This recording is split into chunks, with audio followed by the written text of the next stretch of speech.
What's going on, everybody? What's going on? What's going on? This is Leonard Miles, aka 2 Degrees in the CDL. And you already know how we do. We come live with the news, the good, the bad, and the ugly.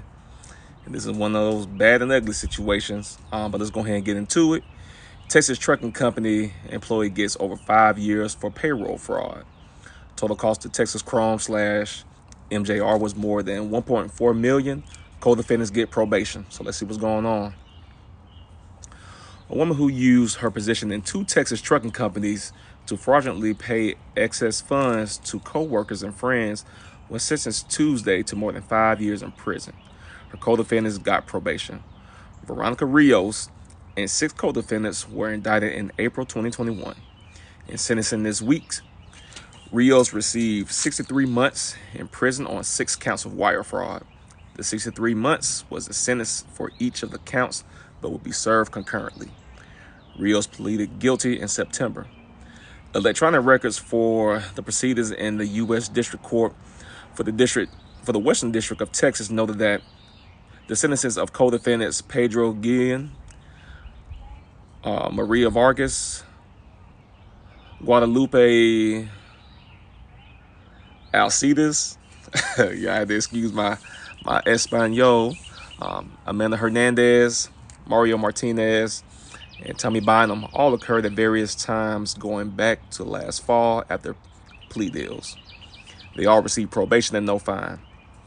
According to the initial indictment in the case, Rios joined Texas Chrome Transport and affiliate MJR Truck Lines in March 2017 as an admin assistant. Her duties included payroll processing. Some of the co-defendants were employed by Texas Chrome Transport, but 3 were described as Rios' boyfriend, Martinez, or simply friends, Vargas and Alcides. At the time of the indictment, Rios faced 18 counts of wire fraud. Each of the co-defendants faced 3 charges each of wire fraud. Various counts were dismissed as part of the plea deals. Total losses to the trucking companies, according to the indictment, $1,407,392.43. Well, according to the indictment, Rios' fraudulent activities began in her first year on the job. Rios began overpaying employees of the company in exchange for a return of some of the amount of overpayment, the indictment said. The activities continued until 2020. The overpayments were more than $424,000 to Guillen and more than $140,000 to Bynum. Hernandez received an overpayment of $30,000 for several months in 2019, left the company but continued to get paid by Rios.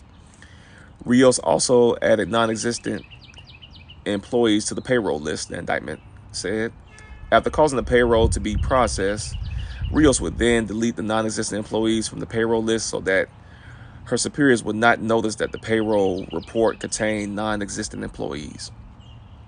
Those non-existent employees were boyfriend Martinez and friends Vargas and Alcides. Vargas received fraudulent payments of more than $30,000. Martinez got more than $432,000, and Alcides received more than $200,000. Kickbacks were then paid to Rios. Interstate wire communications with a payroll processing company in Illinois were used in the scheme, an action that presumably is the basis for the fraud case ended up under federal jurisdiction. So we all know that fraud happens in our industry. From CDL fraud, you got, different type of cases going up in Massachusetts with those state troopers who are on track. Well, they got indicted, for CDL fraud. They were taking, favors for CDL students not having to even take the exam. And of course, we got this as well, from brokers not actually being, trucking companies. It's all type of fraud inside of this industry. People talk about it all the time.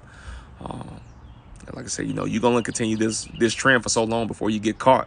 So, like I said, they had a good run, but like I said, now you got to pay all that money back. And like I said, you lose your freedom. And for those who were able to just get by on probation, they were lucky.